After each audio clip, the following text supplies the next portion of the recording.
He mastered the elements.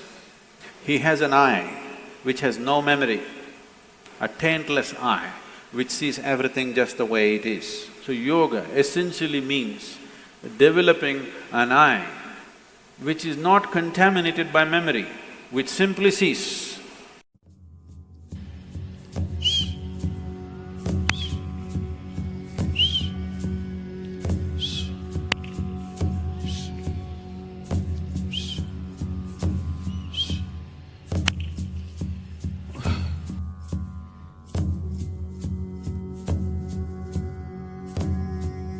And if you get rid of this, dismantling of the personality and the body will happen.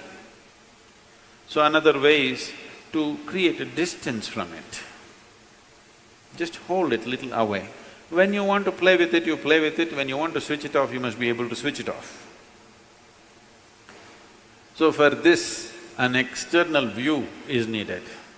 Right now, your ears are loaded with memory, your eyes are loaded with memory, your tongue is loaded with memory. Why? If you are born in Karnataka, if you go to North India, food doesn't taste good, is because the tongue is loaded with memory. Yes or no? Have you suffered this or no? You went north and they said aloo bhaji, aloo aloo matar, aloo palak, aloo parota, aloo, they said. You couldn't stay there because your tongue is loaded with memory. It wants the same things back, otherwise it will suffer. So what being loaded with memory means is a cocoon of the past is holding you. It will not allow you to even move into the present. A cocoon of the past holds you and you allow it to do this because it feels safe. It creates a cocoon. There is safety, but in safety there is also imprisonment. You're really safe if we lock you up in a safe, isn't it? But the problem is you can't get out. That's the whole problem. Walls that you build as self-protection, they also become the walls of self-imprisonment. That is the nature of life. If you lock yourself from inside or outside, it's the same thing.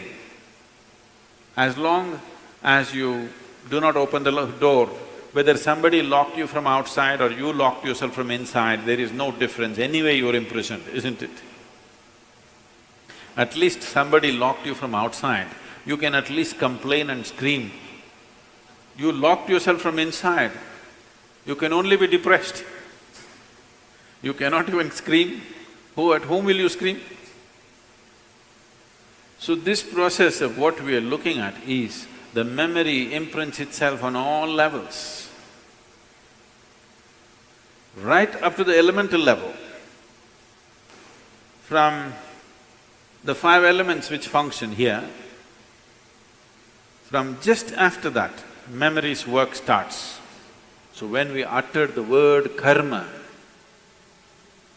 it is not one simple formula, or it's not, people are saying theory of karma. We are not talking about any theory. We are referring to a certain reality. Karma means memory, action and memory. Past action exists only in the form of memory, isn't it so? Yes? Memory, not just what you carry here. Every cell in the body carries its own memory. Why one atom behaves differently from another atom? Though the same ingredients is, it has a memory. A hydrogen atom has one kind of memory, oxygen atom has another kind of memory. Unless you mix them up, they will continue to behave like that. It is in a small circle, you are in a little larger circle, the universe is in a much larger circle, but the same memory rules all of it. So when we said karma, we are not talking about some concept or philosophy, we are referring to a certain reality which is finding manifestation as who you are. The very shape of your body is because of memory. If a bird eats a mango, it becomes a bird. If a worm eats a mango, it becomes a worm. If you eat a mango, you become a human being. Same mango, how many things it's doing, depending upon what kind of memory it carries, isn't it? What you call as a seed, if you plant the same seed, if you plant a seed in the same soil, here you plant a mango tree, here you plant an apple tree in the same soil, this will only produce apples, this will only produce mangoes. I know there is a newspaper picture where a jackfruit is become bananas, that's different. Yes? You saw this? Are you all from Bangalore or Devanahalli?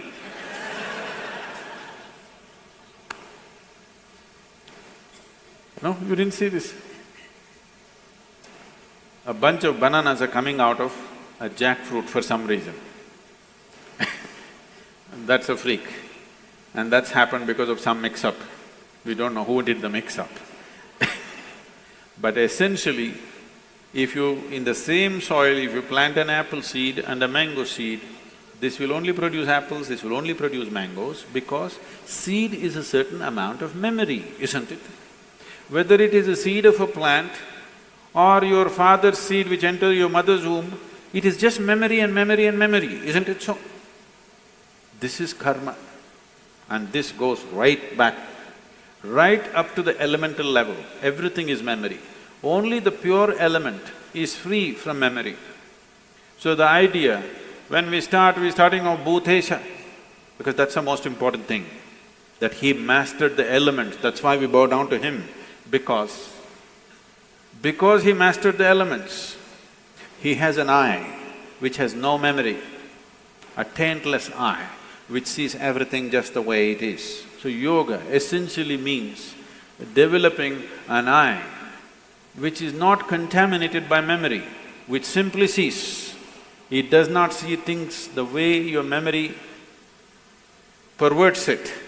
It simply sees everything the way it is. This eye will see those things which do not stop light. Right now, these two eyes can only see what stops light.